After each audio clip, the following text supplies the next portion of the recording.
Welcome to part 2 of our lecture on St. Andrews. This section will cover a little more history, the people of St. Andrews, and here's a picture of one of the English interns from Ohio State that was working course 4. This is not St. Andrews, but I thought it was a nice picture, and I put it here just to stress the fact that anywhere you go in this game, people are going to be really the most important part of the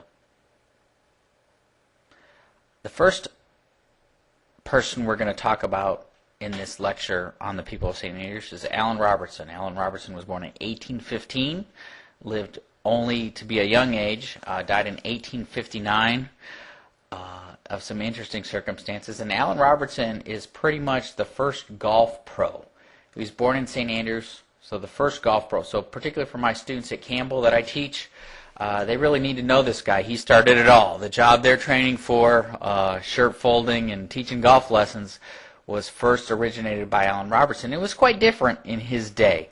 He made golf balls, particularly the feathery golf ball. He was really committed to that. He did not like the invention of the gutta percha ball that we're going to talk about here a little bit. It actually caused a rift between his number one pupil or student, Old Tom Morris, who was willing and kind of accepted the gutta percha and what that did to the game. But the feathery was Allan Robertson bread and butter. He made clubs and balls. The balls were quite expensive. So when Allan Robertson was a golf pro, there were very few people that could actually afford to play the game. Robertson, the tradition says he was never beaten when he was playing for money, so an excellent player. He was the first to break 80 at the Old Course. And pretty much between 1840 and 1845, he was regarded as the best golfer. If you have a golf club, wooden golf club, I would assume stamped with an official Allan stamp, which was his stamp, you don't ever need to work again. Those are worth quite a bit of money to collectors.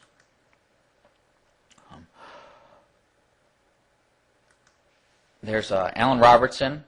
He taught Old Tom kind of what he knew. Old Tom was the first greenkeeper and actually the first golf course architect. So we'd say Robertson was the first golf pro. Old Tom, shown here, was the first golf course architect. They played golf together, mostly matches, better ball matches, where two guys played against two guys, similar to the matches played today, and they really never lost. Their relationship soured when Allan Robertson saw Old Tom finishing the 18th hole at St. Andrews with a gutta ball. Allan was definitely against the gutta ball. He felt it was going to make the game too easy for the everyman. Old Tom had been playing in a match, and he had a few feathery golf balls in his bag, but you didn't carry a lot because they were expensive. They didn't last long. If they got wet, they would crack, and he had cracked all the balls he had. So somebody had loaned him a gutta so he could finish out a match that Robertson wasn't playing in. But Robertson saw Old Tom playing with this ball in 18, never spoke with him again. So Old Tom pretty much accepted the gutta ball and what that was going to do, but Allan never did. The gutta ball revolutionized golf. Robertson's business kind of collapsed with that. People without as much money were able to play because the balls were much cheaper, and it also widened the course quite a bit because these guys were not as good golfers. They were playing with more iron clubs. You could use iron clubs with the gutta percha, which you couldn't use as much with the feathery because they would cause the ball to break open. And Robertson died a fairly young man at the age of 45. So this left. Here's a little bit of history of the balls. We've got a feathery, gutta percha, and a Haskell ball, and each of these were great leaps forward in how far you could hit the ball. And we'll talk about the Haskell ball a little bit later when we talk about golf in the United States. But the transition from the feathery to the gutta happened at the beginning of Old Tom's life. The transition from the gutta to the Haskell kind of happened at Pinehurst at Course 1.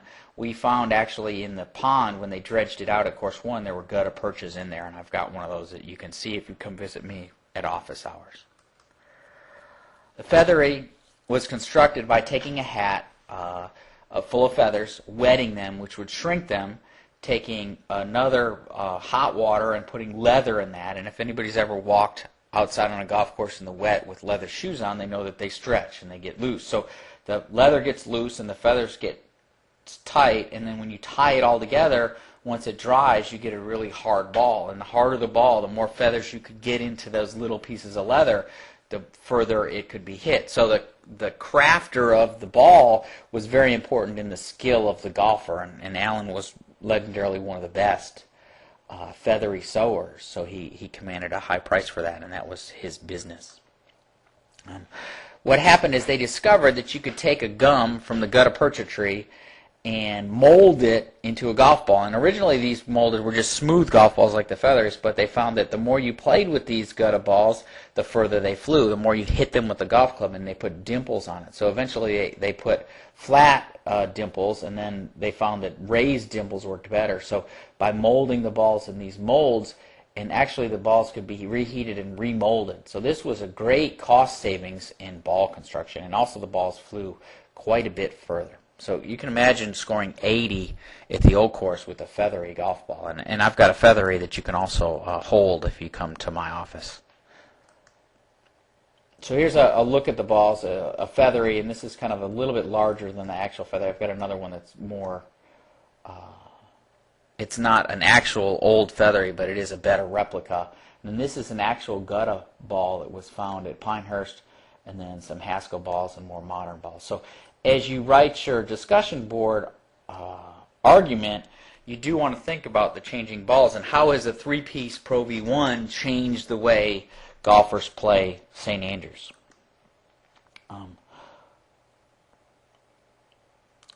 Old Tom as a player was known as a good course manager and a great striker of the ball. He was the first person to ever have the yips. And I love this. A letter was once addressed to the misser of short putts in Prestwick, no name, and it was delivered to Old Tom, is a joke. So not a great putter, but a great player, and was able to share those skills and I guess to his son, who found putting somewhere else and really is the best golfer since predecessor of Tiger. Tiger Woods is the best golfer since young Tom Morris. We're going to talk about young Tom Morris at the end of this lecture. Here's a picture of Old Tom teeing up at St. Andrews. You can see not a lot has changed in these buildings. The RNA would be over here, and there are now some more buildings back behind the club. But generally the same. The Swook and Burns are the same. The whole plays fairly similar now to what it did in the 1800s. I'm going to have to get rid of this. But this is a picture here of your tourists in St. Andrews. Generally a lot of Chinese there when I was there. You do have to have a handicap card, and this is a difficult thing for the Chinese. Some of the Chinese aren't allowed. They get a tee time on St. Andrews, they start playing, and the starter will yank them right off if they don't hit good enough shots. You have to be at least, I guess, I think a 22 or 23 handicap. You're supposed to show that at the start. If you show up with the Titleist hat on and golf clubs and Pro V1s, they're not going to ask you for that. But if you hit some bad shots, they will ask you for that, and they will kick you off the golf course. One story, St. Andrews is shared. It's owned by the people of the town. So the people of the town generally play after the tourists. They're trying to get done. One time, Ian Butcher, my friend who lives in St. Andrews, was playing, and he ran up to the 17th tee and found 5 or 6 groups waiting there on the 17th tee. Well, it turns out there was a group of Chinese tourists who had been playing, and they'd lost every golf ball in all of their bags except one. So they had the youngest man, they were hitting their drives, and then the youngest guy was running out there, getting the ball, bringing it back, and the next guy would hit their drives, and they were playing the whole hole this way. So needless to say, this slowed play greatly, and they had to get these guys off the golf course or get them some golf balls so they could finish. So the Chinese really take their golf Japanese, really take their golf seriously. And in China also. So golf is booming there. One of the USGA agronomists recently told me the quickest way to being a superintendent is learning Chinese. So the Oriental countries are a place where golf is important, and is one of the few places in the world where golf courses are still being built.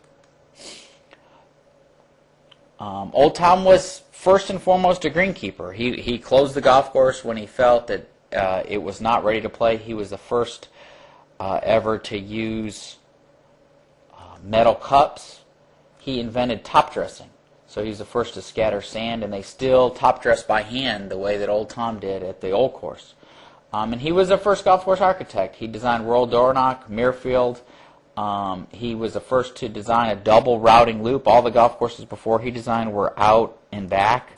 Now a modern architect couldn't design a golf course like that because the owners really want the players to return so that they will buy drinks and golf balls and those sort of things on a returning nine, which would have a clubhouse here, go out maybe for the front nine and back, and then go out for the back nine and back. So most of the modern golf courses are designed this way, where the old golf courses go out to nine and then back like the old course. Some design thoughts. He was the first one to lay out a golf hole. The 17th hole at St. Andrews is the first man-made hole. Old Tom did that. He did that to pull the first green and the 17th green apart and created what is still to this day one of the most difficult holes. So the study of the 17th hole at St. Andrews should factor greatly in your essay in the discussion board for this class. Here's that 17th hole. You can see it's the road hole. An odd design. There's a road in the back that comes into play, this really deep bunker, and then you hit it over the railroad shed. So very, very difficult hole, and then it leads down into St. Andrews. And you can see not much has changed from that early picture. And this is pretty neat. This is as you come in either on the train or by car, this is the first glimpse of the golf course I got when I visited. And it's a pretty spectacular glimpse. And you can see there are spectators oftentimes watching here, behind the 18th, and also walking down that street where I showed you the picture of the Old Tom impersonator with the Japanese golfers. Old Tom was never paid more than £1, so he didn't do golf course architecture for money. He did it for love of the game and to foster growth of the game. And he did some great golf courses. Royal Dornoch, which is going to factor pretty heavily into the development of Donald Ross. This is where he grew up, and Donald Ross was a greenkeeper there. He was never an architect in Scotland that we know of, but he did maintain the greens at Dornoch. The new course at St. Andrews, which is about 400 years old, but still considered the new golf course, is a magnificent golf course. Carnoustie, Machrihanish, and Nairn. So all very important golf courses for the history of the British Open and Scotland and golf. So Old Tom never received more than £1, so probably $2 or $3 of modern money for his design work. Here's a picture of the St. Andrews. The new course comes in here, and then the Jubilee. So this is the very tip of the peninsula where the Eden estuary comes in from the North Sea. Very, very beautiful golf course. You can see on the picture, here's the old course. So that was the original course that the Seaman played. Old Tom laid out the new course. His play got more popular. And then the Jubilee course was designed after that. And the Jubilee course is a more difficult golf course. Also the Eden, this is a Colt. C-O-L-T. We'll talk about this next week when we talk about the Heathland designers. But Colt, a very excellent golf course architect. And this golf course is like a third or fourth sister at St. Andrews. So kind of like Course 4 or Course 6 at Pinehurst doesn't get the play that it probably deserves, being a Colt, where if it was off on its own, it would be a premier golf course. The only tree on the peninsula is on the new golf course. You can see it's a very windy place. This tree doesn't grow straight up for the wind. And then also this is the new maintenance facility. 6 golf courses are maintained out of that facility, like Pinehurst. It's down, hidden well, green color. You really wouldn't notice unless you were looking for it. Here's the finishing hole of the new course at St. Andrews. Finishes to this nice, relatively new clubhouse that was built for guests. People live in the town are members of the clubs that are along the major drag of the 18th hole of St. Andrews. But when guests come, they can go in here and buy souvenirs and change their shoes in a locker room in the basement and have dinner in a dining room. So this is a beautiful place and a wonderful finishing hole. So the new golf course at St. Andrews is worth the playing. It's kind of a place where people are unhappy because they didn't get to play the old course, so they go play the new course that day. You can get out that day on the course. You don't have to have tee times. Another one of Old Tom's designs, Royal Dornoch, we're going to talk about quite a bit when we talk about Donald Ross. But this is Eddie McCarron. He's the golf course superintendent at Royal Dornoch, a very proud steward and keeper of the land in this historic golf course, which is difficult, pretty difficult golf course. And this is after the third hole. This is where the greenkeepers stop and have their morning respite, and they can watch. And when the first group gets to the second green, they can move on. But they get a little bit of a break there. And I can't think of a more beautiful spot to stop and reflect on the meaning of life than this bluff that separates the two different sections of Royal Dornoch. Interesting bunkers at Royal Dornoch. This is the 10th hole, and we'll talk about a unique way of maintaining these in class next time. But the person we really want to focus on for the end of this is young Tom Morris. Young was, again, the son of Old Tom Morris. Here's Old Tom Morris. Here's young Tom Morris. And young Tom Morris is arguably the only person you could argue in the same category as Tiger Woods. In 1868, at the age of 17, he won the first of his 4 consecutive Opens. He won the Open 3 times in a row. This was before the Claret Jug. It was when they gave a belt for the prize, and they actually retired the belt. So they retired the belt. They didn't play it for a year, and he came back with the Claret Jug, and he won that too. So really amazing feat that I don't know will ever be repeated. Here's a picture of the belt. That is at St. Andrews in one of the museums there. And an interesting question. There are 3 greenskeepers that have won the British Open. Can you name them? One should be pretty easy. Young Tom Morris, who retired the belt, and 2 of them won. Well, all three of them won the Claret Jug, but 2 were more modern. One is pretty famous, and you should know the famous Pennzoil commercials of Latrobe, Pennsylvania. Arnold Palmer, his father was a golf course superintendent. And then our third, a little more difficult. Think on that for a while and stop the video. If you can remember, give yourself some points. You'll definitely get some points on the exam for knowing this. Ben Curtis. Ben Curtis won the Open in 03. Here's a superintendent news picture of his dad, who's a golf course superintendent. So Ben grew up around golf and was able to practice and actually win himself a Claret Jug. So 3 sons of golf course superintendents who have won the British Open. Young Tom suffered a tragedy and died very young. His wife died of childbirth. He was off playing one of these matches that he often played in with his father for revenues. He was a professional golfer. He made his money gambling on golf. His wife had a very difficult childbirth, and the child and his wife both died in 1875. He came back, never played golf again, was so sad they said he died of a broken heart. There's a memorial erected for him in St. Andrews. His golfing achievements really have been unmatched, and he died very, very young, so who knows what he would have done in his older age. He was survived by his father, Old Tom, who, it was said, bathed in the sea every day, worked on the golf course, went to the pubs each night, probably ate quite a bit of this. This is a haggis meal. I wanted to show you. Haggis is not sheep stomach. It's sausage made, stuffed in a sheep stomach. You can go to the butcher and get it. It comes in a round sheep stomach, grilled up very spicy with usually potato, vegetables, a nice pint of water, and probably a little shot of something else that Scotland is known for, their single malt whiskey. So I assume that on the last day of his life, Old Tom partook of some of the single malt. As he was leaving the establishment, he turned the wrong way and fell down the steps, and that was the end of Old Tom. So at age 87, lived a long life, could have lived a little bit longer, but was really a person that was a go-to guy in St. Andrews to go learn the tools of the trade. And Donald Ross did go to St. Andrews and meet Old Tom and learn from him. So we go from Allan Robertson to Old Tom to Donald Ross in training. And Donald Ross did train a lot of architects that came to Pinehurst to learn from him in the same way that he went to St. Andrews to learn from Old Tom. So another little bit of history, something that will be on the test, is the iron clubs. A driving iron, or pretty much a flat iron that was used with the gutter ball. Not a lot of people carried it, but you definitely want to know a niblick. A niblick had about the loft of a 9-iron. A mashie had a loft of a 5-iron, and the mid-iron had a loft of about a 2-iron. And if people would carry just those 3 clubs, so the par 3s, early par 3 designed are designed for either a 5-iron, a 9-iron or a 2-iron. So a 200-yard hole, a 160-yard hole, or a 120-yard hole. And Ross really sticks to this model in many of his early designs. And you should know that a niblick is a 9-iron, a mashie is a 5, a mid-mashie is between those, a 7, a mid-iron would be a 2, and a mid-mashie would be a 3. So I might ask you, definitely will ask you a question of that on the next test. The wooden clubs.